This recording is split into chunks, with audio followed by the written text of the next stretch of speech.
So I have a couple of these trees, and I think one is an ox and one is a Thai, and they're like a Chico Sapote, right? They're a type of Sapote. Chico is a very specific variety of Sapote.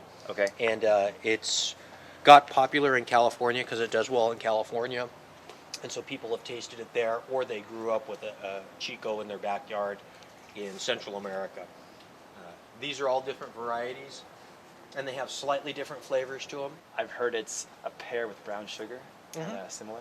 Yeah, most of the Sapotes, people describe the flavor as having some sort of a brown sugar taste to it, or maybe even a pudding taste to it because of the consistency of the fruit, which is real smooth, almost like a yogurt type of consistency inside. How about the growth rate of the tree? Not a fast grower. So a slower grower. Yeah, it's a slower grower. Although if well fertilized and well cared for, it grows pretty well. It just isn't going to jump out of the ground like a mulberry, for example. I see.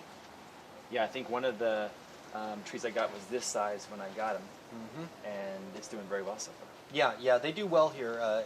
They're gonna want some eastern exposure. Okay. They're probably not a western exposure plant here because of their native habitat being So a make little sure bit more moist. As the sun is setting, it's got some shade. Absolutely, yeah. That's actually a true statement for a lot of the plants that are here. Okay. At least for that first year, any western exposure that they've got, you're going to want to put some sort of shade cloth up, give them a chance to get the roots fully in the ground so that they can adapt. Our sun is just so strong, as everybody knows, that it can really do some damage to the trees if they don't have a little bit of protection. It's a cool looking fruit. It is, and it's a very obvious fruit. You know, Yeah. people can see it, and if they've tasted it before and they like it, we've actually got, I think I was counting 5 different types of Sapote around here: Nice. greens, blacks, reds, Chicos, Mame Sapote, Sapodillas from Thailand. We've got a couple of different Sapodillas, so we've got a lot of them. Do some research on it, figure out what you grew up with or what flavor that you're looking for, and odds are we've either got that one or one similar to it. The leaves here that are pinkish, that's all the new growth, right? It is, yeah. It's so pretty. Yeah, it's fairly decorative too as a plant. Even that top. Yeah, it's a real pretty tree.